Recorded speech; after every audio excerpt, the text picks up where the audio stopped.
මුළු ලෝකයම මවිත කරමින් අද අලුයම ඉරානයට එරෙහිව දැවැන්ත යුද මෙහෙයුමක් ආරම්භ වුණා. ඇමරිකානු ජනාධිපති ඩොනල්ඩ් ට්‍රම්ප් සහ ඊශ්‍රායලය එක්ව දියත් කළ මෙම මෙහෙයුම නම් කර තිබෙන්නේ ඔපරේෂන් එපික් ෆුරි ලෙසයි. ඉරානයේ අගනුවර වන ටෙහෙරානය ඇතුළු ප්‍රධාන නගර රැසකට මේ වන විටත් මාරාන්තික ප්‍රහාර මාලාවක් එල්ල වෙමින් පවතිනවා. මෙම ප්‍රහාරයේ ප්‍රධාන ඉලක්කය වී ඇත්තේ ඉරානයේ නිව්ක්ලියර් ෆැසිලිටිස් සහ මිසයිල් ප්‍රොඩක්ෂන් මධ්‍යස්ථානයි. ටෙහෙරානයේ පිහිටි ඉරාන උත්තරීතර නායකයාගේ කාර්යාල සංකීර්ණය සහ ආරක්ෂක අමාත්‍යාංශය ඉලක්ක කර ගනිමින් ප්‍රිසිෂන් ග්‍රිඩඩ් මියුනිෂන්ස් සහ ටොමහොක් මිසයිල්ස් ප්‍රහාර එල්ල වූ බව වාර්තා වෙනවා.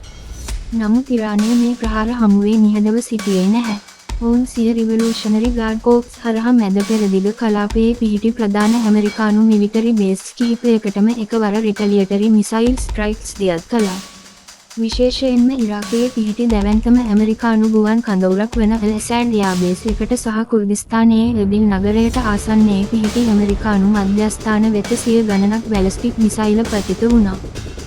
මීට අමතරව සිරියාවේ එල් ටැන්ක් කඳවුරට සහ ජෝර්දාන දේශසීමාව අසල පිහිටි ටවර් 22 වැනි ඇමරිකානු මුරපොළවල් ඉලක්ක කර ගනිමින් ඉරානය සිය මාරාන්තික කැමිකේස් ඩ්‍රෝන්ස් මුදා හැර තිබෙනවා.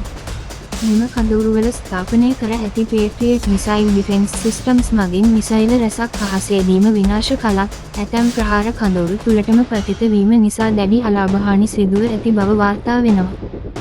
ඇමරිකානු හමුදාව පවසන්නේ මෙය ඉරාන රෙජීමයේ යුද හැකියාවන් සම්පූර්ණයෙන්ම අඩපණ කරන මේජර් කම්බැට් ඔපරේෂන් එකක් බවයි.